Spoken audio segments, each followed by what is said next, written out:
the Fantasy Footballers DFS Podcast, coming to you from the Play Draft Studios with your hosts, Mike Wright, Ben Cummins, and Chris Meaney.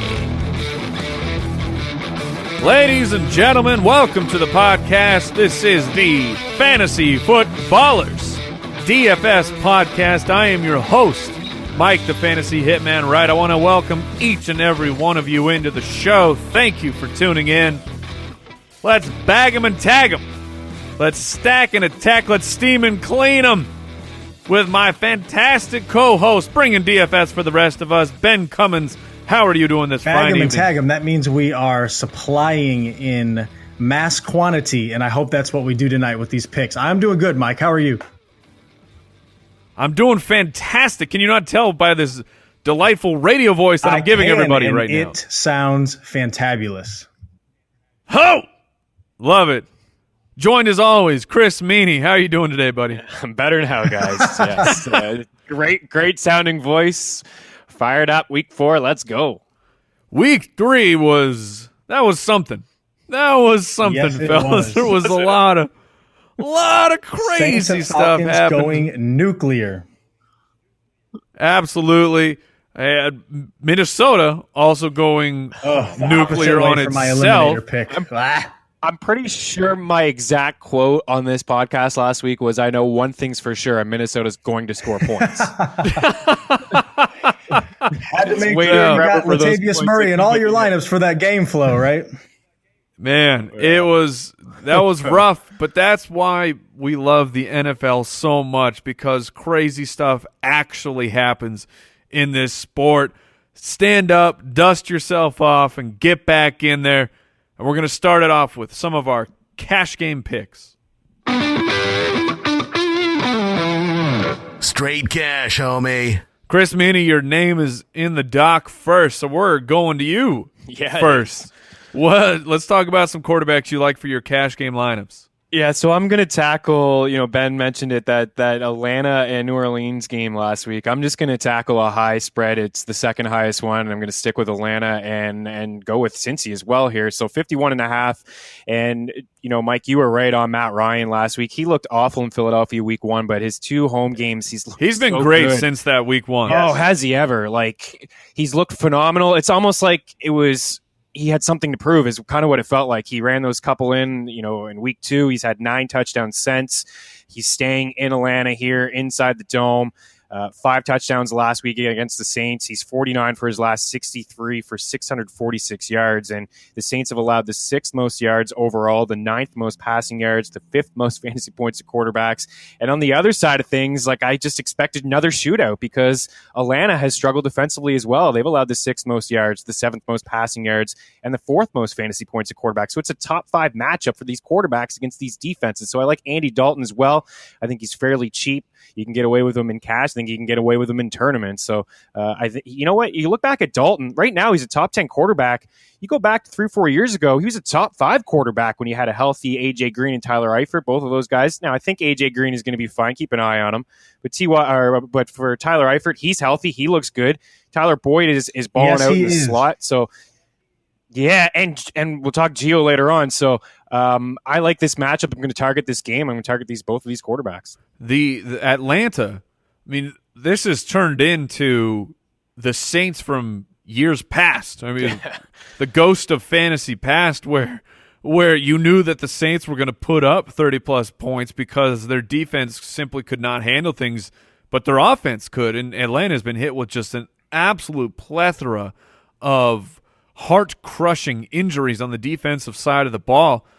Luckily, Matt Ryan seems like he's up to the task, and he is putting up points, and he's putting up big fantasy points. Ben, who are you liking in your cash game? Well, if you guys thought that spot? Mike was excited at the beginning of the podcast, wait till I say this first name here. Baker Don't Mayfield. do it to me. Dude, Baker Mania. My life let Mike is complete. Bask in the glory here. He's good. He's very good. He's very accurate. Yes, he is. 73.9% completion for 201 yards coming in. Hadn't practiced with the first team at all. The start here couldn't be much better. Raiders defense ranked 26th in passing yards allowed, 30th in pass DVOA in 2017. They rank 31st, which is second to last in pass DVOA to start this year. He's cheap in DFS, and he is basically being locked into my cash games. And then in another good spot, Phillip Rivers at home against the 49ers. Without Jimmy G, the upside could be a little bit down, but again, in cash, we don't need to really worry about that too much. We just want a good spot where a quarterback's going to succeed. Rivers has good weapons. He's very good, and the spot is there. 49ers ranked 27th in passing yards, 29th in pass DVOA. I just like your analysis. He's very good. The matchup is there. Rivers is getting it done. He's 7th in passing yards and tied for 3rd in pass touchdowns through 3 weeks. So there's some statistics to back up the hashtag analysis. He's good. The great part about Phillip Rivers, he's been great incredibly reliable for fantasy football. Meanwhile, his number one guy, Keenan Allen, he's not doing much. Mike Williams, year 2. Imagine once Keenan Allen finally gets things revved up and firing off again. I mean, Phillip Rivers is a solid choice, but you got to tip the cap to Baker Mania. Baker Mayfield looking like a future superstar, and I agree with Ben. It's a great starting spot for Baker. This was you hope that a rookie quarterback is not thrown in week 1 against someone like Jacksonville. So to be able to start your career really against Oakland, I think this is a great spot. And for I'm surprised Baker. that Oakland's favored in this game. I understand that they're at home, but I was a little shocked to see them. I know it's only 3 points, but I mean, Cleveland hung around in New Orleans, and Ben, you nailed it. Like Baker to not run anything with the first team and come into that game like that, and to play the way he played and with the confidence and throwing in tight windows, it was very, very fun to watch. Moving over to the running back position, Chris Meaney. You mentioned you were going to talk about Gio Bernard, and it looks like you're going to do that. Yeah, let's do it. Yeah, 17 touches. You like that week transition? That's very Gio. Professional. Yeah, I mean, I could have kept going on the Bengals, but Gio, this is the battle of the backups here, who are capable starting running backs with Tevin Coleman and Gio Bernard. And for Bernard last week, filling in with Joe Mixon, 17 touches, 21 total opportunities. He had 61 yards on the ground. Doesn't seem like a lot, but he finds the end zone, has a touchdown, and he catches 5 of his 9 targets. And Mike, you mentioned all the issues defensively for Atlanta. Last year, they allowed a league-high 110 catches to running backs. This season so far, a league-high 36 catches to running backs, and it's on pace to actually be worse than last season. So this is an issue for them. I've already talked about the Falcons struggling defensively through the air, but they've also allowed 5 rushing touchdowns. It's tied for the 4th most fantasy points to backs, the 5th most rushing yards. So, I mean, I want to tackle this game, and then getting a little bit risky here with my other running back, but, looking at DraftKings and seeing this tier of backs that are like between 5.5 and 4.5, I just see Chris Carson and $4,600. I'm like, oh my goodness. Like, it's hard to trust Pete Carroll. I mean, I don't fully believe him that when he says that Chris Carson was gassed. Never, ever believe Pete Carroll. Because of special teams, he was gassed. And then last week, he led out of all backs with 32 carries and 34 touches. Like, it's crazy. It's night and day, but Penny doesn't look like he's going to be involved at all. And for Chris Carson, not yet, at least, you're right. And for Chris Carson right now, they get Doug Baldwin back. Looks like he's going to be able to play. This is a good matchup against Arizona. They've given up a league-high 5 rushing touchdowns. They're tied right there with Atlanta. The most fantasy points of running backs because of it, and the 4th most rushing yards. So I just have to take that discount and trust that Carson, maybe not going to get 30 touches, but I feel like he's a lock for 20 touches. And Chris Carson's looking nice over on DraftKings. We're talking 9.2% of your budget. He is a value. Yeah. And the way that I'm pulling those numbers, you got to check out the Ultimate DFS Pass. It is our premium tool, our premium resource to help you enter FanDuel, enter DraftKings, and feel confident that you can win. I mean, it's a tough and intimidating place if you never played DFS before. And we're trying to make that a little bit easier. One low price for the entire season. Fantastic analysis from these two fellas. Jake Seeley's with us as well. The entire Fantasy Footballers rankings. Great tools. It's a great resource, so I invite you to check it out. You can find that at ultimatedfspass.com. Ben, your running backs that you're feeling for your cash Carson, teams? Who you got? 34 touches last week, like you guys touched on, cheap. I mean, there's a lot to like there, and there's some other running backs in that tier, but you can never fully trust Pete Carroll, as you talked about. So especially in cash at the running back position, I don't like to get cute. So this is where I want to pay up. And I just talked about Phillip Rivers. And yes, maybe this is a Bills situation. You can never really predict the NFL, which is what makes it so fun. But we think that the Chargers at home against the 49ers without Jimmy Garoppolo are going to find success. Highest implied team total of the week on the main slate, I should say. Favored by double-digit points. The matchup is there. We know Melvin Gordon has the guaranteed locked-in volume, 21 opportunities per game so far. He had it last year as well. He's involved in both the rush and passing games. The 49ers, 22nd in rushing yards and 17th in run DVOA last year.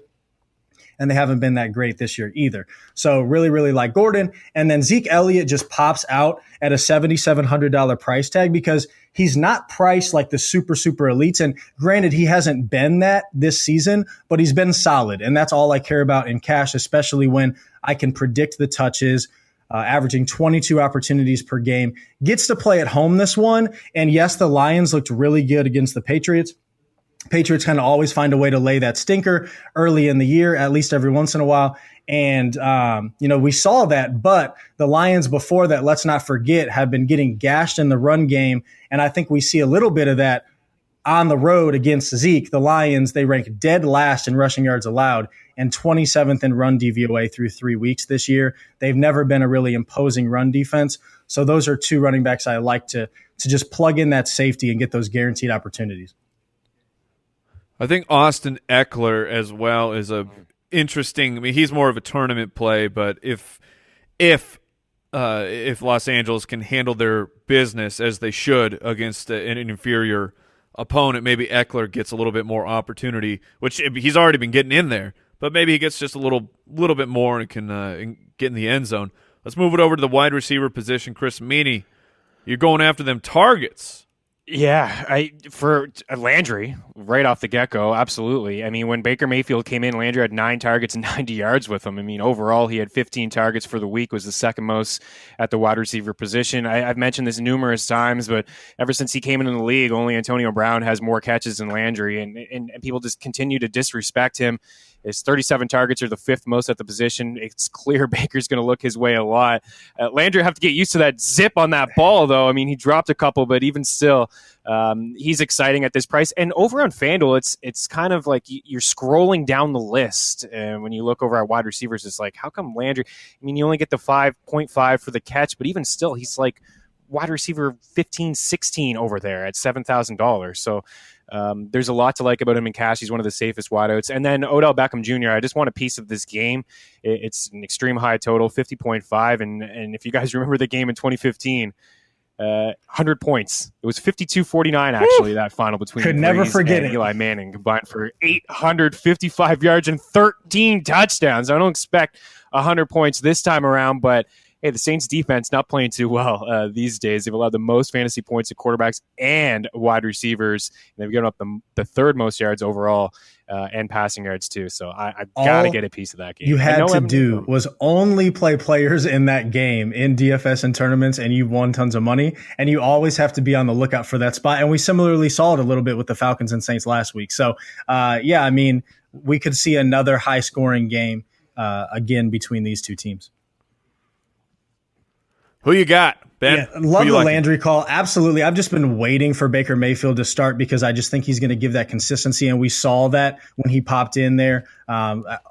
Already talked. Is anyone happier about Baker playing than Jarvis Landry? Shouldn't be. Maybe David Njoku and David Johnson because or Duke Johnson, I should say, because I just think it helps all of the pass catchers. But Landry, so solid. But another guy that I think is solid, and I'm just riding the wave here, is the aforementioned Tyler Boyd, who before the season started, as soon as they cut LaFell, I was interested because I've always kind of liked Boyd. But last year it was weird because he missed a couple games, and I think they were playing Alex Erickson over him, and I didn't really know what was going on.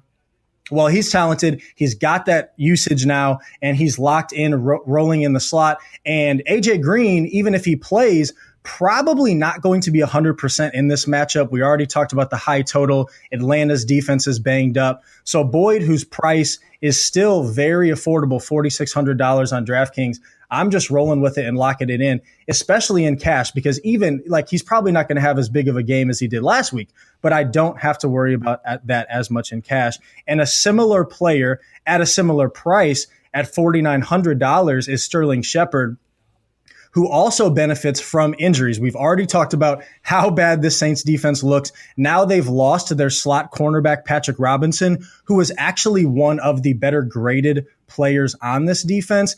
And on top of that, you take Evan Ingram out due to injury, and Sterling Shepard's volume not only increases, but the matchup is super solid, and so is that price in a game that I like. We already touched on that. So I think these guys are super solid to plug in cash.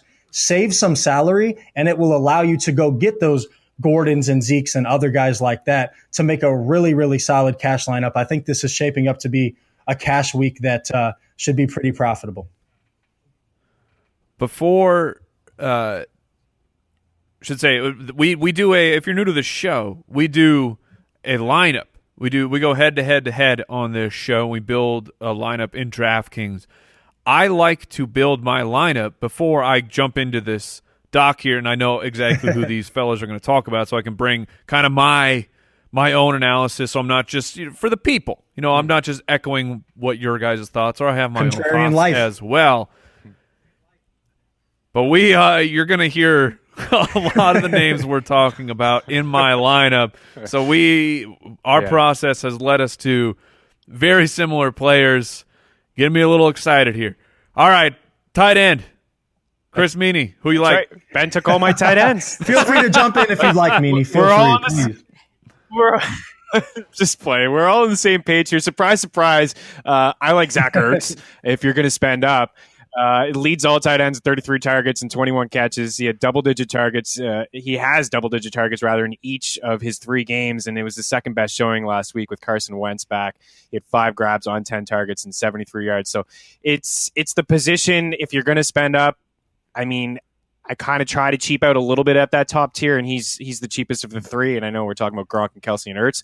And then there's just a lot of tight ends that are pretty cheap this week, so you don't even necessarily have to spend up at this position. We know how bleak it is, but Trey Burton kind of stands out to me a little bit. It's probably more of a tournament play, but I will throw him out here just because the matchup seems really, really nice. And I know Burton has kind of frustrated some people. I've had some questions like, should I drop Burton in season-long formats? It's like, for who? Like, it's the tight end position, and is still a learning curve there with him being a starting tight end and the offense and a brand new coach and, still rookie quarterback. Basically, I'll call him that because he does look like a rookie at times in Trubisky, even though playing last season. But Tampa Bay's allowed a league high 25 catches and 329 yards to tight end so far this season. Burton does have 4 grabs in each of his last 2 games. He has a touchdown. He's a part of the offense, and the Buccaneers have given up the second most yards and passing yards through 3 games. So it's not a bad spot. He's pretty cheap as well.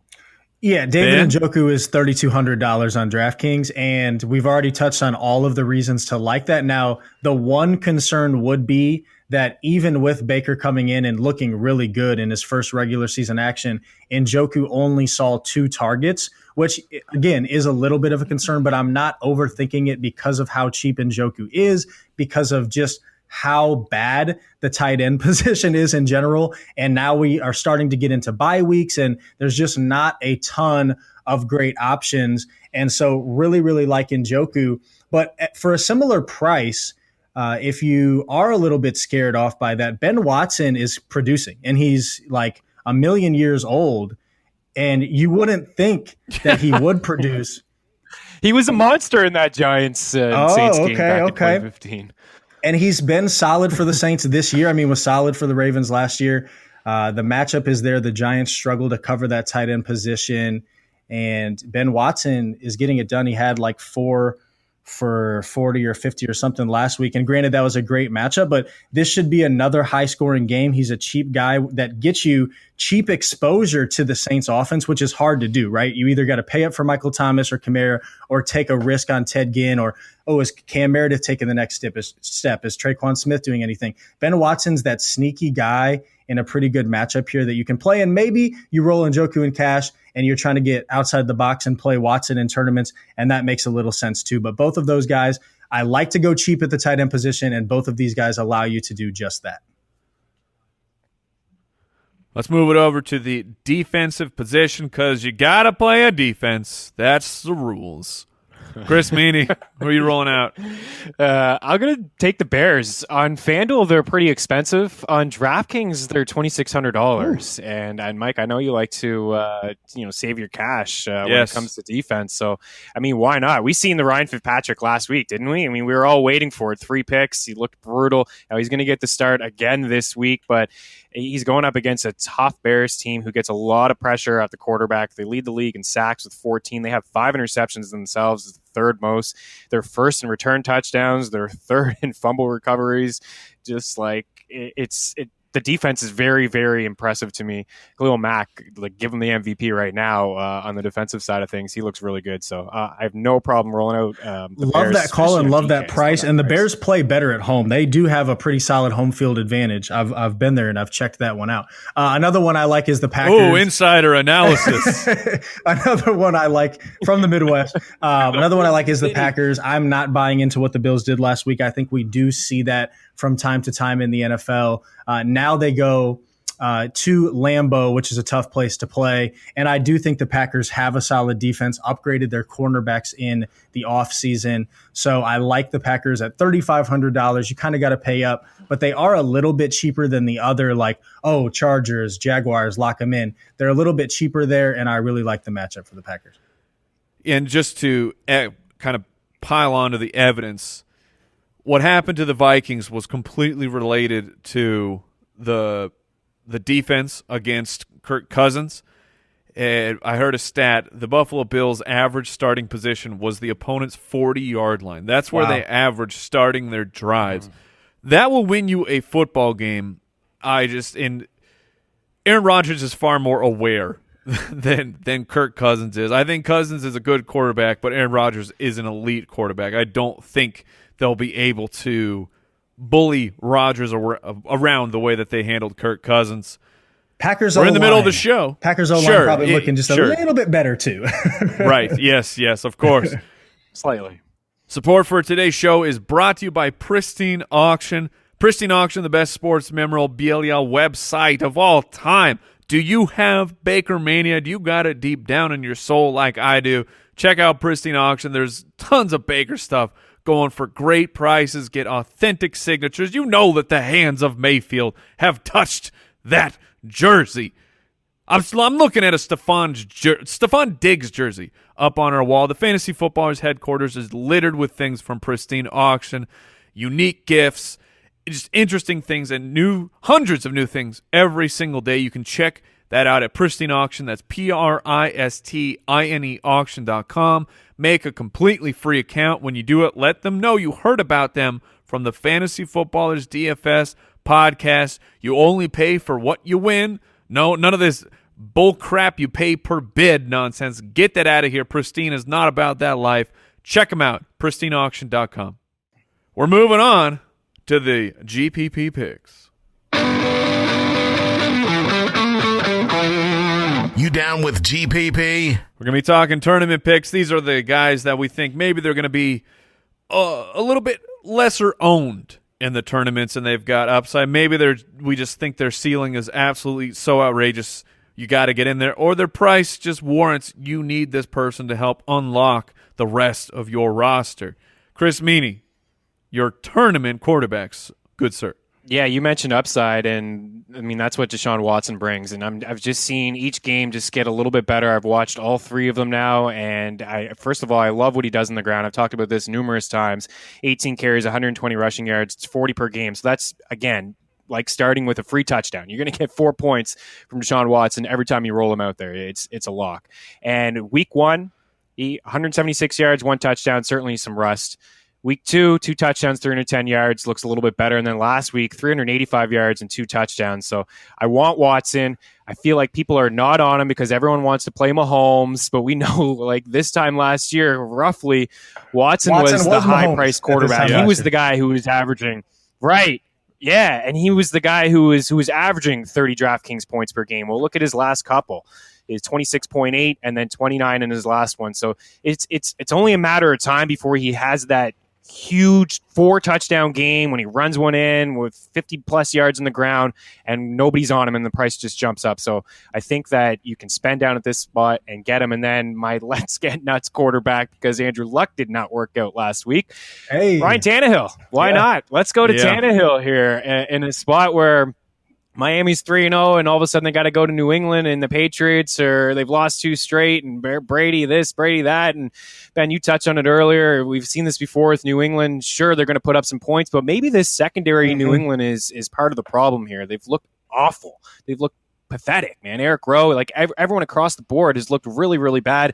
They've allowed the 5th most yards, the 10th most passing yards, the 10th most fantasy points to quarterbacks. Even further, they've allowed the 6th most fantasy points to wide receivers. So Tannehill's actually looked pretty decent. His 72.9 completion percentage so far. He's thrown 7 touchdowns, and he has a sneaky little rushing ability to him as well that he brings on the ground. 74 rushing yards on 15 carries. They both rank 7th at the quarterback position. So I just feel like it's a price that you can pay for. It's cheap. I mean, $5,500. It's just like Baker Mayfield, Ben. When you put in a quarterback that hovers around the $5,000 mark. Yeah, and I see your Ryan Tannehill, and I will raise you Eli Manning. And I have to say it with the Ron Burgundy question mark at the end because it feels so weird. But Eli looked respectable last week, 297-2. Gets to play at home in this game we've already talked about. We know what happened 3 years ago. Not going to happen again, but it's still a solid matchup against this Saints defense that ranks 30th in passing yards, dead last in pass DVOA so far this year. Now they're banged up in the secondary. I talked about the injury to Patrick Robinson. Over-under was set at 50 points when I wrote the tournament article just the other day, and he's cheap. He's $5,600. So feels weird, but might have to roll an Eli Manning, OBJ, maybe even Sterling Shepard mega stack, because we also know on top of that Eli Manning is tied to Odell Beckham, and we know what Beckham has the opportunity to do, especially in matchups like this, although I don't think Marshawn Lattimore is as bad as he looked in week 1. And then on the other side of the ball with your Tannehill, which I do like that call a little bit, but I am looking at Tom Brady because they did look so bad in a primetime game that I kind of expect the ownership to be pretty low. But I just feel like this is one of those perfect situations that you want to attack in tournaments because you want to take advantage of recency bias when you think that it's not warranted. And just for me personally, I like to look at records at the beginning of seasons and say, okay, what's going to even out? Okay, the Dolphins are 3-0 right now. They look like they can do no wrong, but their schedule has been pretty easy. Patriots, meanwhile, are 1-2. Do I expect that trend to continue? Are the Dolphins going to win the division? No, I expect this to stabilize. I expect it to kind of switch around. And so Brady at home against a Dolphins defense that's not that good against the pass, 29th in passing yards allowed through 3 weeks. Brady can get it done, and it can look completely different from last week. We see that on a week-to-week basis with the NFL. Again, just go back to what Buffalo did in week 2, having a player quit literally at halftime. Good, I'm going to walk out. And now all of a sudden they are just dominating one of the best teams in the league. So I see a similar switch up here. I see the Patriots have a great spot, and I think that can increase Tom Brady's upside a ton, especially if we use the logic of rational coaching. If you watch Sony Michel, who can't catch, he dropped I shouldn't say that, but he dropped a couple of bunnies last week. I expect, especially after Brady's saying after the game, our best players that are making plays need to touch the ball. Well, that's been James White week in and week out for multiple years, going back to their Super Bowl win. So I expect this to be a James White game to a certain extent, to where he's catching passes, Brady's getting the ball out quick. Josh Gordon maybe provides something. I like this spot a lot for Brady. Ton of upside at a somewhat low ownership percentage. I must say, I like the Tom Brady analysis, but I James White, of course, will be involved, but I disagree with your take on Sony Michel. I think that Sony Michel is going to be massively involved when of course, you're talking Patriots numbers, but 50+% of the snaps, maybe even touching that 55-60% mark. Sure. With Rex Burkhead heading to the IR, Sony Michel he has no competition at the goal line. Sony Michel's a much better pass catcher than what he showed this past weekend, but I think James White is a nice play as well, but I kind of stole Chris Meaney's thunder a little bit here. Yeah, it's all good. Keep going, man. Well, I'll let you jump in and talk Sony. Yeah, I'm going Sony. I understand the James White thing, but he's not a 10 to 15 carry guy. And for Michel, a career high 14 carries last week, 50 rushing yards. Yeah, I saw the drops as well. 3 targets. And 84 yards on the ground and 24 carries, not great. It doesn't blow anybody away, but it's just, this is a guy that they spent a first round pick on, which Patriots normally don't do. This is somebody who suffered an injury early and was behind the 8 ball right away. Didn't spend a lot of time in camp with this team and didn't really touch the football field in the first little bit of the season. So with Rex Burkhead out, like Mike alluded to, and just an opportunity here in this game for Sony Michel, I feel like he's going to be a workhorse for this team. And if you've watched him, it's close. He's close to breaking like 1 or 2 out. Like, he's explosive. He really is when he gets the ball in the open field. So I think this is a good opportunity. $4,500. Like, I like White more in DraftKings more than FanDuel. You get those points for the catches, and certainly he's going to be involved. But for the Dolphins, the 9th most fantasy points allowed to running backs. And I really do feel like Michel is going to be, with Burkhead out here for the next few weeks, Michel's going to be leaned on as a 20-touch guy. Definitely. And I certainly think that he is better than what he's shown so far, but it hasn't looked that exciting so far. And the last thing I'll just say about it is, what you guys are saying makes perfect sense, especially with Burkhead out. But we have seen year after year when the Patriots decide they want to do it, and we know their game plan specific, the Patriots can go into a game knowing that Brady's going to throw the ball 50 times and just completely abandon the run. And I'm not saying that's going to happen, but I think that there's a chance that they just decide to go that way with needing a win in the division, knowing that, it's angry Brady and just rolling with him and giving White a ton of targets. So that is within the realm of possibilities. And I would just think about that before 100% feeling great about locking in Michel, even though it does make sense with Burkhead out. All right, Ben, what running backs do you like then? Because you hate Sony Michel so much. Well, I'm just sticking with the theme for the most part of just locking in these high-priced guys, because I think there's 3 guys, and I've talked about 2 of them already, that just I want, even on my cash lineup, just on DraftKings, get them all 3 in there. Saquon Barkley in this game, already talked about it over and over and over. He's so good, and it doesn't matter what the game script is. We've seen him have a huge game catching a ton of passes against Dallas, and we've seen him have huge games breaking off long runs, having great touchdown runs. 24.3 opportunities per game so far, 3rd best in the league. Why would that change when they risked their entire future, and that's a whole nother podcast, for a running back that's just going to continue against this bad Saints defense? He has so much upside in this game that I want him basically everywhere. And then Carlos Hyde is the one running back that is in that mid-price tier that makes so much sense, especially if you're trying to save some salary, at least on DraftKings. $5,500. I think Baker Mayfield takeover helps Hyde as well. We saw Hyde have a great game with Baker coming in, and a lot of that was thanks to Baker extending drives and getting them into scoring position and giving him an opportunity to score touchdowns. And again, we're talking about Oakland, a bad defense that's 22nd in rushing yards allowed, 28th in run DVOA so far this season. The one thing that we should bring up real quick, even though we're talking about all this Browns love, is, they'll all have to worry about Khalil Mack. Oh, wait, never mind. Oh, savage burn. Just need a pass rusher. Can't get any pressure. Wonder why. Wonder why. Where in the world can you find a pass rusher? Says John Gruden. All right, moving over to the wide receiver position. Chris Meaney.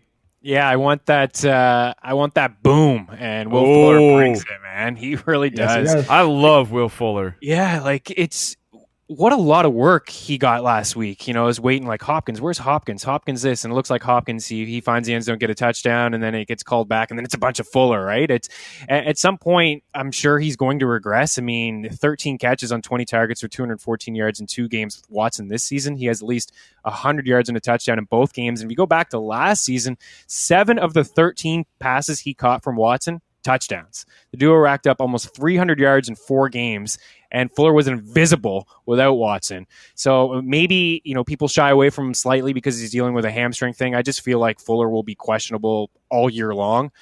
He is pretty soft, and there is, that bust ability that he has, but we have not seen it yet with Deshaun Watson. And then I like Corey Davis. I love his price on DraftKings at $5,300. I love his price on FanDuel at $5,400. There's just nobody there right now, right? Rashard Matthews is cut. He's done. He doesn't want to be a part of this team. He's not getting involved. They released him.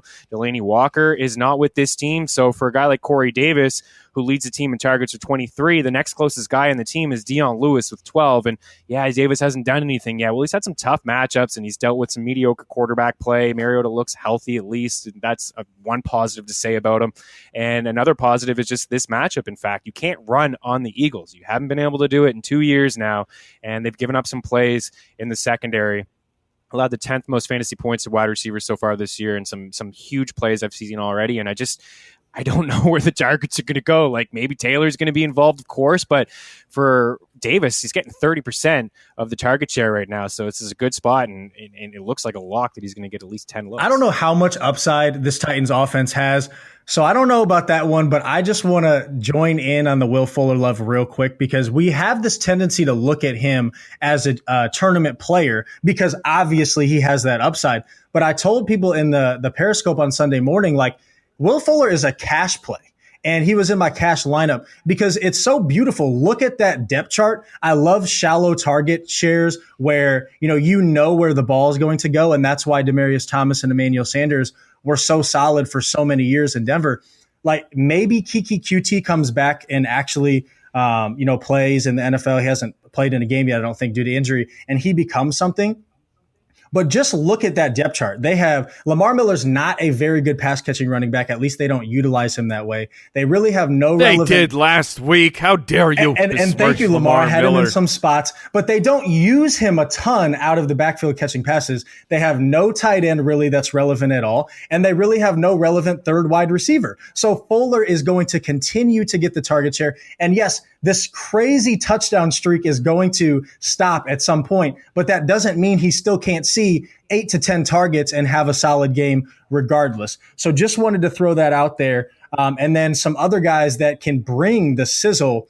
The main one that I just feel so good about this week is Julio Jones. And yes, maybe he's no Calvin Ridley, of course, but another spot that I think is just so, you can take advantage of the recency bias because people will jump on, believe it or not. People are going to jump on board a week after we saw that happen, despite the fact that we know that on a week-to-week basis, wide receivers are prone to so much volatility. And give me the guy at home in this great matchup that's seen 34 targets and a 33% target share, which is second in the league, by the way, in Julio Jones, who we know can blow up in spots like this. And yes, he's very up and down, but that's the type of player you want to take advantage of in tournaments, because if he hits, you can maybe get him at a little bit lower ownership percentage than you should be able to. Bengals pass defense does not scare me that much. 24th in passing yards allowed so far. Julio is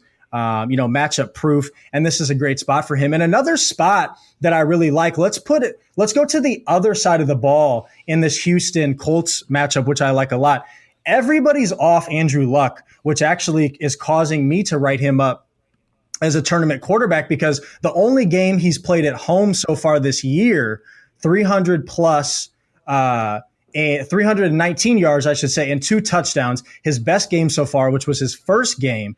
And T.Y. Hilton has continued to get the targets, 32 targets on the year. He's seen double-digit targets in all 3 games. We've consistently seen that with Hilton in Indy, especially when Luck is playing. This Houston defense, which has bit me in the butt 2 weeks in a row in DFS because I'm sitting here thinking great matchup, solid defense. No, they're not playing well. They're also 0-3. They also rank 28th in pass DVOA.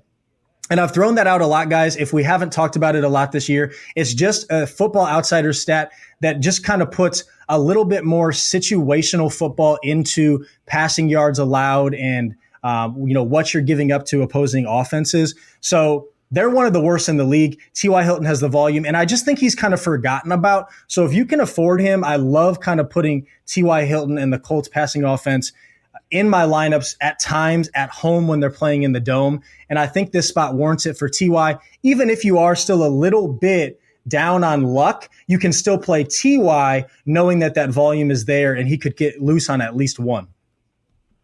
Let's move it over to the tight end position real quick. One from each of yous. I want a cheap option, though. I don't want to hear about Gronk, Ben. Everyone knows to play Gronk. We can't afford him, though. We're cheap. It's so hard to afford him. Our pockets are empty. So what are we going to do? Where are we going to find that value menu this week, Chris Meaney?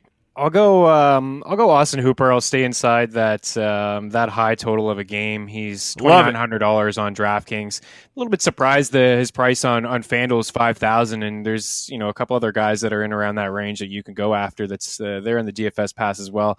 But for Hooper it's a good matchup. Bengals have allowed 23 catches and 218 yards and 2 touchdowns to tight ends already this season. Hooper's got a touchdown himself through 3 weeks and 11 catches. So just going to really try to tackle that matchup. Ben? Meaney, is this another guy that I stole from you? Oh, you bet. Let's go. Let's go. The pivot off of the obvious Tyler Boyd play is Tyler Eifert, who I think still a little bit is probably going to be overlooked because, part-time player and all the injuries. But 8 targets last week, 6 catches, 74 yards. We know about the matchup. We know about how good of a fantasy game this should be. And we know the type of player that Eifert has shown in the past. Now he's had 3 games in the regular season to shake off a little bit of rust. Looks like he turned the corner last week. He's a very intriguing tournament play at the tight end position. Before we move into our favorite stacks of the week, want to remind everyone about Ben Cummins. He has a Sunday morning live stream every week, an hour and a half before kickoff. You can follow him on Twitter. Ben, hit him with your handle. At Ben Cummins FF. Come have some fun with me Sunday morning. Absolutely. Get some last-second advice and just have an overall good time. Chris Meaney, get in there with your Twitter handle as well. Let's get you some love. It's pretty simple, at Chris Meaney. Yeah. There you go. There you go. I don't know why that was so funny to me. All right, we're going to move into our favorite stacks of the week. Stack Attack. All right, Chris, who's your favorite stack to start off that lineup? Can I go you can do whatever you want. Yeah, I'm going to you talked about this before the season started. I love it. Yeah, and it's so obvious, but I mean, if you're playing Breeze and Kamara in cash, you're winning. It's that simple. You are. Like, yep. He's not. Kamara hasn't had a bad game in the NFL yet. It just hasn't even happened. He's involved in all these high totals. Dude had 20 targets last week. He has 27 red zone opportunities this year. 27. That's unbelievable. I've never seen a number that high so early in the season. He's got 15 red zone rushing attempts, and he leads the league with 12 red zone targets. He's involved every single game. I know it's an obvious stack. Maybe when you want to shy away from a tournament just to be a little bit different. But if you can find a way to get these two or just Kamara in your lineup, because we just skipped over him because he's so good and we all know it. But if you're playing him in cash and you can plug in these value plays like we're talking about here tonight, you are going to be successful. Ben, who you got? Mike, I think you were just 1 week too early on your stack in our lineup challenge with Matt Ryan and Julio Jones, because I think I was at home in this matchup. Matt Ryan keeps it going, and we know the type of player Julio is. We know that at least twice a year he blows up. I think this is one of those spots for him this week. And my favorite stack to unlock things, I'm saving some quiche, fellas. I'm saving some quiche because You're going to hear about him in my Battle Royale lineup, and then I will unleash it. DFS Battle Royale. So I'm going to go first because I don't want to just be redundant about it, but Andy Dalton and Tyler Boyd are it's my favorite stack to start over on DraftKings. $5,400 for Andy Dalton and only $4,600 for Tyler Boyd. That let me do some fun things and put some very fun players into my lineup. But I'm going to go through the whole thing. Andy Dalton at wide receiver. I have Boyd. I have Sterling Shepard. I'm all aboard the target train for Shepard with Ingram out. Very positive matchup. I got Ben's boy Michael Thomas in there as well as my third wide receiver. At the running back position, the man I had to defend his honor against the besmircher of Ben Cummins, Sony Michel, the new goal line back for the New England Patriots. And I've been saving so much money everywhere that I got Zeke. I got Ezekiel Elliott as my running back, too. He'll be gouging the Detroit Lions. At the tight end position, I'm taking the shot on probably my least favorite tight end in football because everyone seems to love Jimmy Graham. The matchup is there at home. Let's see if he can get into the end zone. Wow. Aren't I supposed to boo you right now? Wow. Yeah. The dark side. I think I got booed a couple weeks ago talking about him. And at the flex position, my start of the week at the wide receiver position over on the Fantasy Footballers Podcast, his compadre Anthony Miller will not be playing. I'm taking the target volume of Allen Robinson. I love that call. Only $5,900, filling up my flex. That gave me just enough quiche to put the Philadelphia Eagles in as my DST to take on Mariota and company. Chris Meaney, who you got? So I got Andy Dalton at the quarterback position. Boo, that's my pick. I know. I'm going to roll him out there, though, in this contest. So I like Ben's strategy of paying up for these running backs. I'm going to do that myself as well, but I've actually spent down at the running back position here. It allows me to do a lot with my lineup. So Sony Michel and Carlos Hyde in there. And then in the flex, I got Carson. So all of these guys check in pretty cheap. And it allows me to spend up for Julio Jones, Odell Beckham Jr., and Jarvis Landry. I can go my goodness. Okay. I could go AJ Green in there, too, if I want. I'm going to keep an eye on his status. And I think he could actually be the contrarian play here in tournaments, especially if everyone's going to go Eifert and Boyd, which I do like as well. And then I have to spend down at Hooper at $2,900 and then Bears D. Oh, man.